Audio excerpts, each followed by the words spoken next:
नमस्ते। हिंदी स्टोरीज में आपका स्वागत है। जेसिका मेरे इस्तीफे की घोषणा के बाद उन्होंने मुझ पर व्यंग्य किया और मैंने शांत स्थिर दृष्टि बनाए रखते हुए जवाब दिया। हमारी बातचीत कंपनी के कटौती के फैसले के इर्द गिर्द घूमती रही। श्रम लागत, कथित तौर पर ओवरटाइम वेतन का शोषण करने वालों के प्रति विशेष तिरस्कार के साथ। वह स्वयं ऐसा प्रतीत होता है कि वे भी खर्चों में कटौती के विचार को पसंद कर रहे हैं। एक सप्ताह बाद मेरे फोन पर कंपनी से लगातार कॉल आ रही थी। उत्तर देने पर राष्ट्रपति ने तीखे स्वर में पूछा, कौन? बिल्कुल आप हैं। मैं राष्ट्रपति के सवाल का मजाक उड़ाने से खुद को नहीं रोक सका। जवाब में मैंने अपना परिचय लवली जॉनसन के रूप में दिया, जो एक 58 वर्षीय कर्मचारी है, जिसने कॉलेज स्नातक होने के बाद से 38 वर्षों तक समर्पित सेवा की है। मैंने प्रशासनिक सेवाएं प्रदान करने में हमारी कंपनी की भूमिका के बारे में बताया, विशेष रूप से व्यस्त कंपनी अध्यक्ष के लिपिकीय कार्य को पूरा करने में। विशेषता कर संबंधी मामलों में मैंने गर्व से 46 ग्राहकों को प्रबंधित किया। एक अंशकालिक की सहायता के बावजूद एक जिम्मेदारी बहुत बढ़ गई थी। चुनौतियों के बावजूद मैं कमजोरी का कोई संकेत नहीं दिखा सका। हमारे ग्राहकों के बीच लंबे समय से संबंध थे और उनकी प्रतिकूलताओं ने मेरे दृढ़ संकल्प को बढ़ावा दिया। आज जब मैं अपने कंप्यूटर के सामने बैठा था, सैम और जेसिका की लगातार प्रताड़ना का बोझ मेरे दिमाग पर भारी पड़ रहा था। वह स्वयं मुझसे 7 साल कनिष्ठ और अब कर विभाग के प्रमुख ने अपना रुख काफी हद तक बदल लिया है। आचरण 3 महीने पहले प्रमोशन हुआ। उनका एक बार विनम्र समय उसकी जगह कृपालुता और शिकायतों ने ले ली, जिससे हर बातचीत संघर्षपूर्ण हो गई। यहाँ तक कि जब मैंने विरोध किया, तब भी वह अचंभित रहे और मुझे अनावश्यक कार्यों के खिलाफ मार्गदर्शन और चेतावनी के लिए एक मैनुअल देखने का निर्देश दिया। जेसिका सैम का सहायक उत्पीड़न में शामिल हो गया। आलोचना, मेरी कार्यकुशलता और मेरी रैंक और फाइल स्थिति का मजाक उड़ाया जा रहा है। विभाग प्रमुख के पद पर पदोन्नति को अस्वीकार करने वाले पहले व्यक्ति होने के बावजूद ये तथ्य सैम और जेसिका के लिए अज्ञात था। मैं अपने नियमित कर्तव्यों को पूरा करने के लिए प्रतिबद्ध था। उनका उत्पीड़न जारी रहा। सैम ने मुझ पर ओवरटाइम बढ़ाने और इसे बर्बादी बताने का आरोप लगाया। जेसिका उनकी भावना को दोहराते हुए उन्होंने दावा किया कि मेरे लगातार ओवरटाइम के कारण पूरे कर विभाग का प्रदर्शन खराब हो रहा है। मेरे ओवरटाइम का हालिया कारण ये था कि सैम अप्रत्याशित रूप से काम के बाद महीने के अंत तक फाइल करने के लिए मेरे डेस्क पर 1 महीने की क्लाइंट फाइलें छोड़ रहा था। मेरा चेहरा सूख गया रंग जैसे ही मैंने अपने सामने फाइलों पर नजर डाली। रुके, इन सभी की समय सीमा इसी महीने है ना? मैं असमंजस में बोला। हालांकि इससे पहले कि मैं स्थिति की गंभीरता को समझ पाता, सैम पहले से ही अपना डेस्क पैक कर रहा था। मेरी चिंताओं को दूर करने में उसकी कोई दिलचस्पी नहीं थी। मुझे बाहर जाना है, इसका ख्याल रखें, उन्होंने लापरवाही से टिप्पणी करते हुए कहा कि वह तेजी से कार्यालय से बाहर चले गए और मेरे पास बहुत सारे जरूरी काम छोड़ गए। जेसिका उसी का अनुसरण किया और एक मजाकिया हंसी के साथ चोट का अपमान किया। स्थिति की अविश्वसनीयता ने मुझ पर दबाव डाला और जब मैंने अपने डेस्क पर बिखरी हुई क्लाइंट फाइलें खोली तो मैंने जोर से आह भरी। मुझे निराशा हुई कि कुछ फाइलें मूल रूप से जेसिका की जिम्मेदारी थी। वसूली मेरे को गहरा किया संकेत। मैं समझ गया कि सैम मुझे लगातार उत्पीड़न का शिकार क्यों बना रहा था। वे चाहते थे कि मैं जल्दी से रिटायर हो जाऊं। मेरे व्यापक अनुभव और गहरे ज्ञान और कराधान ने मुझे कर विभाग के अन्य सदस्यों के लिए सैम की तुलना में एक पसंदीदा संसाधन बना दिया। वह स्वयं अप्राप्य है। आचरण और अनाकर्षक रूप के कारण जेसिका को छोड़कर सभी लोग उससे दूर रहने लगे। ऐसा लगता था कि जेसिका की उससे निकटता रणनीतिक थी, जो युवा महिला कर्मचारियों के लिए सैम की प्राथमिकता से प्रेरित थी। उनकी सोच की उथली प्रकृति ने मेरी रीढ़ में सिहरन पैदा कर दी। जेसिका का उत्पीड़न सिर्फ व्यक्तिगत प्रतिशोध नहीं था, उसने करी का लक्ष्य रखा कृपादृष्टि सैम के साथ, जो कर विभाग के प्रदर्शन का मूल्यांकन कर रहा है। इन चुनौतियों के बावजूद मुझे घोषणाओं का प्रबंधन करना पड़ा। मेरी सौंपी गई कंपनियों के लिए कर घोषणाएं तैयार करने के साथ साथ ऐसा लग रहा था कि आज का कार्यभार खत्म नहीं हुआ है। हालांकि ओवरटाइम का दावा करने से केवल सैम और जेसिका की शिकायतें आमंत्रित होंगी, जिससे मुझे अवैतनिक अतिरिक्त घंटों की संभावना से इस्तीफा देना पड़ेगा। फिर अप्रत्याशित रूप से मुझे राष्ट्रपति के कार्यालय से एक सम्मन मिला। पूर्व राष्ट्रपति की अचानक बीमारी के कारण हमारी कंपनी में हाल ही में नेतृत्व परिवर्तन हुआ था। नए अध्यक्ष, पूर्व राष्ट्रपति के पुत्र, हमारी कंपनी से पूरी तरह परिचित नहीं थे। जैसे ही मैंने कार्यालय में प्रवेश किया, मैंने सैम और जेसिका को उनके चेहरे पर अप्रिय मुस्कुराहट के साथ देखा। तनावपूर्ण माहौल में राष्ट्रपति ने बम गिराया। प्यारा, आपको इस महीने के अंत तक इस्तीफा देना होगा। मेरा दिमाग घूम गया जैसा कि मैंने स्पष्टीकरण मांगा था। वह स्वयं और जेसिका ने स्पष्ट रूप से मुझ पर ओवरटाइम के लिए अधिक बिलिंग करने का आरोप लगाया था, जिसमें कहा गया था कि जबकि दूसरों के पास लगभग 16 घंटे थे, मेरे पास 80 घंटे से अधिक थे। राष्ट्रपति, वास्तविक परिस्थितियों से बेखबर, सैम और जेसिका के शून्य ओवरटाइम से प्रभावित लग रहे थे। स्थिति की वास्तविकता ने मुझे प्रभावित किया। बढ़ा हुआ ओवरटाइम सैम और जेसिका के काम करने का परिणाम था। हालांकि सैम के निर्देशों का खुलासा करने से इसे समय को प्रभावी ढंग से प्रबंधित करने में मेरी अपनी असमर्थता के रूप में चित्रित करने का जोखिम होगा।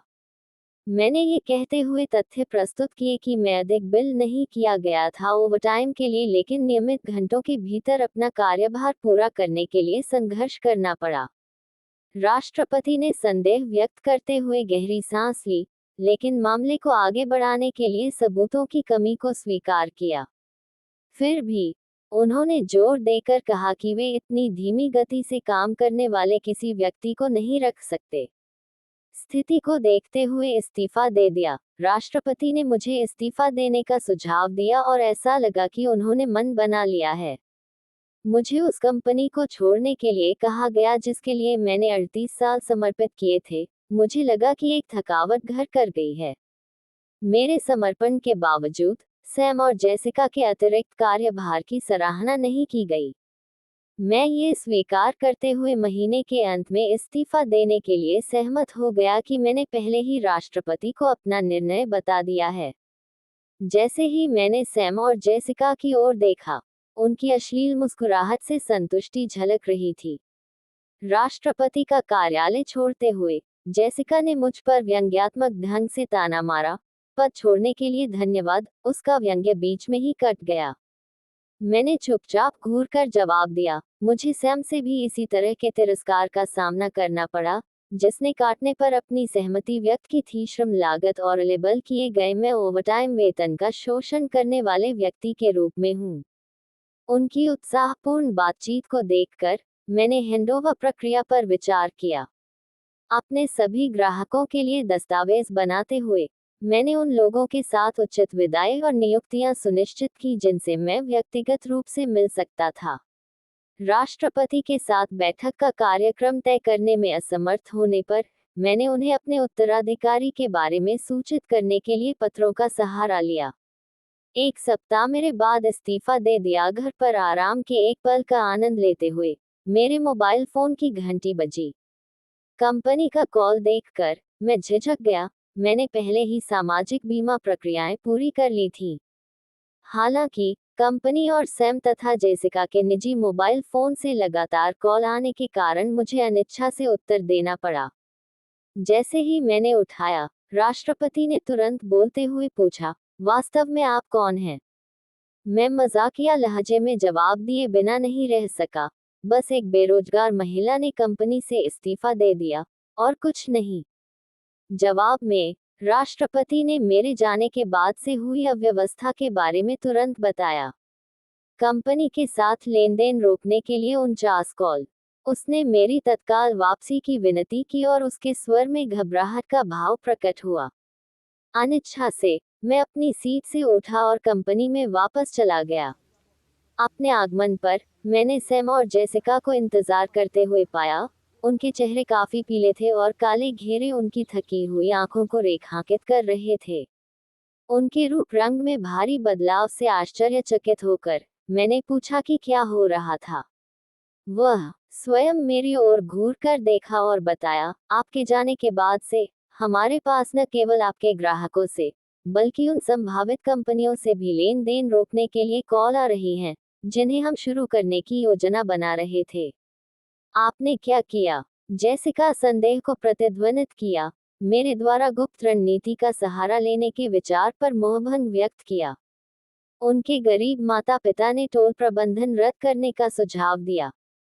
हालांकि मैंने ग्राहकों के साथ छेड़छाड़ नहीं की थी, लेकिन मुझे लेन देन रोकने के पीछे के कारण का अंदाजा था। रद्दीकरण की अनिवार्यता पर विचार करते हुए मैंने अपने विचार जोर से बुदबुदाए। वह स्वयं हालांकि उन्होंने मुझ पर सीधा आरोप लगाया और जोर देकर कहा कि मैंने कुछ साजिश रची है। उन्होंने मांग की कि मैं तुरंत राष्ट्रपति के कार्यालय जाऊं और मुझे जबरदस्ती वहां ले जाया जाए। सैम और जेसिका के साथ राष्ट्रपति के कार्यालय में प्रवेश करने पर राष्ट्रपति ने आंखों में आंखें डालकर मेरा स्वागत किया। वह स्वयं घोषणा की, अध्यक्ष महोदय, मैं उसे अधिकार के साथ लाया, जबकि जेसिका ने जल्दबाजी में ऐसा किया। उनके आरोप प्रत्यारोप के लहजे को नजरअंदाज करते हुए राष्ट्रपति ने मेरे जाने के बाद लेनदेन में अचानक रुकावट के बारे में मुझसे सवाल किया। मैंने गहरी सांस ली और समझाया, हमारे ग्राहकों को अपने करों का प्रबंधन करने के लिए हमारी आवश्यकता नहीं है। ऐसी कर खाता कंपनियां हैं जो सस्ती सेवाएं प्रदान करती हैं। मेरी वजह से वे हमारे साथ बने रहे। वह स्वयं मेरी आत्म मूल्य पर सवाल उठाते हुए जेसिका ने मुझे ताना मारा। दोनों ने कंपनी के लिए मेरे मूल्य को चुनौती दी। बिना किसी डर के मैंने अपने अनूठे दृष्टिकोण के बारे में विस्तार से बताया, अनुरूपित कर बचत रणनीतियों की पेशकश की जो हमारे ग्राहकों को पसंद आई। वह स्वयं इसे अप्रभावी बताकर खारिज कर दिया, ये तर्क देते हुए कि उनके मैनुअल आधारित संचालन अधिक व्यवहारिक थे। राष्ट्रपति ने हमारे दृष्टिकोण में मूलभूत अंतर को पहचानते हुए गहरी आह भरी। गंभीर स्वर में उन्होंने कहा, दरअसल सिग्नलिंग एक महत्वपूर्ण रहस्योद्घाटन या पालन करने योग्य निर्णय। मुझे अपने पिता, पूर्व राष्ट्रपति से एक आश्चर्यजनक फोन आया। पता चला कि कुछ ग्राहक, जिन्होंने लेन देन बंद कर दिया था, मेरी ओर से बातचीत करने के लिए सीधे पिताजी के पास गए। मैं अनुमान लगाया था ग्राहक मेरे लिए सबलिंक करने जा रहा है। पापा पर बल दिया कि कर विभाग मेरे योगदान के कारण फला फूला। मैंने न केवल अपने ग्राहकों को कुशलतापूर्वक प्रबंधित किया, बल्कि मैंने अपने सहकर्मियों के ग्राहकों का भी समर्थन किया, ऐसा ज्ञान रखना जिसकी बराबरी सैम भी नहीं कर सकता। पिताजी ने खुलासा किया कि अगर मैंने पदोन्नति से इनकार नहीं किया होता, तो अब तक मैं किसी विभाग से भी ऊंचे पद पर होता। वर्तमान राष्ट्रपति ने दुखी भाव से खेद व्यक्त किया। जेसिका में हैरान लग रही थी, शायद इस विचार से जूझ रही थी कि मैं उससे बेहतर हो सकती थी। अध्यक्ष माफी मांगी। शुरुआत में मुझसे इस्तीफा लेने के लिए कहा और पूछा कि क्या मैं अपना इस्तीफा रद्द करने पर विचार करूंगा। पिताजी के अनुसार मैं कंपनी के लिए अपरिहार्य था। हालांकि मैंने राष्ट्रपति के दृष्टिकोण में बदलाव की सराहना की, लेकिन इसे स्वीकार करने में मुझे झिझक हुई। वह स्वयं हमारी बातचीत में बाधा डाली, स्पष्ट रूप से परेशान हुए और राष्ट्रपति के फैसले का विरोध किया, सवाल किया कि उनके स्थान पर मुझे क्यों चुना गया। जेसिका उनकी भावनाओं को दोहराया, सैम के नेतृत्व की प्रशंसा की और मेरे लिए प्राथमिकता पर अविश्वास व्यक्त किया। तब राष्ट्रपति ने उन्हें सख्ती से संबोधित करते हुए खुलासा किया कि मेरे इस्तीफे के बाद से कर विभाग से कई शिकायतें प्राप्त हुई हैं। ये सुझाव दे रहा है कि वे अपना कार्यभार दूसरों पर डाल रहे हैं। वह स्वयं जब राष्ट्रपति ने इस तथ्य को उजागर किया कि वह अधीनस्थों पर ग्राहक घोषणा प्रपत्र तैयार करने का दबाव डाल रहे थे, तो स्थिति धूमिल हो गई, जिसमें कई ग्राहकों के लिए जेसिका का काम भी शामिल है। राष्ट्रपति ने विडंबना की ओर इशारा किया, ये देखते हुए कि सैम ने मुझ पर वेतन चोर होने का आरोप लगाया था।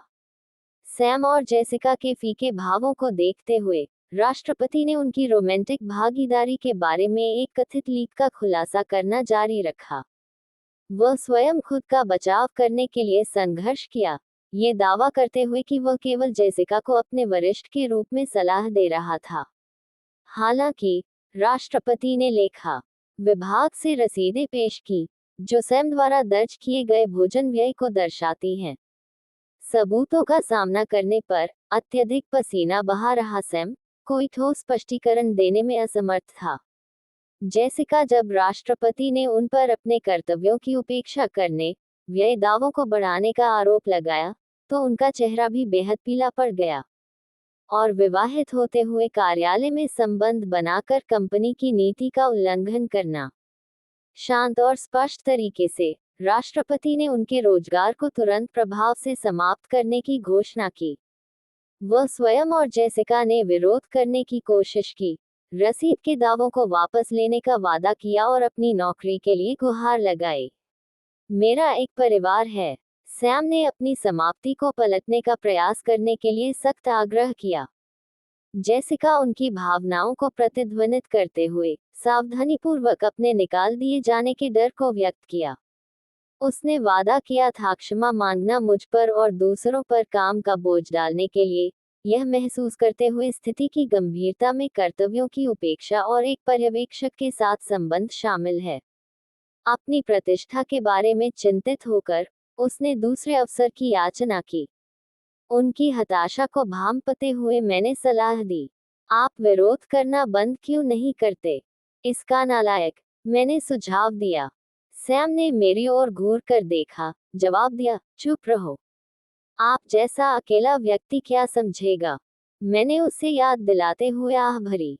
वह स्वयं तुम ही थे जिसने मुझे नौकरी से निकलवाया था। ये सिर्फ कर्म है, जैसा काम करोगे वैसा ही फल मिलेगा। आप कुछ जिम्मेदारी क्यों नहीं लेते और थोड़ा चिंतन क्यों नहीं करते? निराश होकर सैम ने दूसरी ओर देखा, जबकि जेसिका ने परेशानी में अपने होंठ काटे। उनके कदाचार के बारे में अधिक जानकारी से अवगत होकर मैं राष्ट्रपति की ओर मुड़ा और मुस्कुराते हुए पूछा कि क्या मुझे उन्हें साझा करना चाहिए। वह स्वयं और जेसिका ने आगे उजागर होने के डर से बेतहाशा मुझे रोकने की कोशिश की। मैंने उन्हें चेतावनी देते हुए एक अल्टीमेटम जारी किया कि गलत काम अंततः सामने आ जाएगा, और उनसे स्थिति बिगड़ने से पहले वास्तविकता का सामना करने का आग्रह किया। मेरे शब्दों पर सैम और जेसिका दोनों अपने घुटनों पर गिर गए और राष्ट्रपति ने उन्हें मौके पर ही बर्खास्त करने का फैसला किया। बाद में मैंने उनके कुकर्मों के बारे में और अधिक खुलासा किया, जिसमें सैम ने जेसिका के साथ दिन बिताने के लिए व्यावसायिक यात्राओं का नाटक करना और नापसंद कर्मचारियों को नौकरी छोड़ने के लिए परेशान करने की उनकी कपटपूर्ण रणनीति शामिल थी। उन कर्मचारियों की मदद करने के मेरे प्रयासों के बावजूद सैम और जेसिका की रणनीतियां अथक थीं। वे बार बार कर्मचारियों को मेरी नजरों से दूर डांटते और दबाव डालते थे, अक्सर तंग समय सीमा के साथ अचानक कार्य सौंपते थे। इस्तीफा देने वाले कर्मचारियों ने शुरू में मुझे चुप रहने के लिए कहा था, लेकिन चूंकि वे अब खुशी खुशी कहीं और काम कर रहे थे, इसलिए मैंने फैसला किया कि अब बोलने का समय आ गया है। राष्ट्रपति क्रोधित मेरे खुलासे पर सैम और जेसिका के अंतिम वेतन में कटौती पर गुस्सा व्यक्त किया। उन्होंने पिछले बढ़े हुए व्यय दावों की गहन जांच करने की योजना बनाई। सैम ने आंखों में आंसू भरकर धन्यवाद दिया। राष्ट्रपति नहीं काट रहा है उसका वेतन, उसके परिवार पर प्रभाव पड़ने के डर से।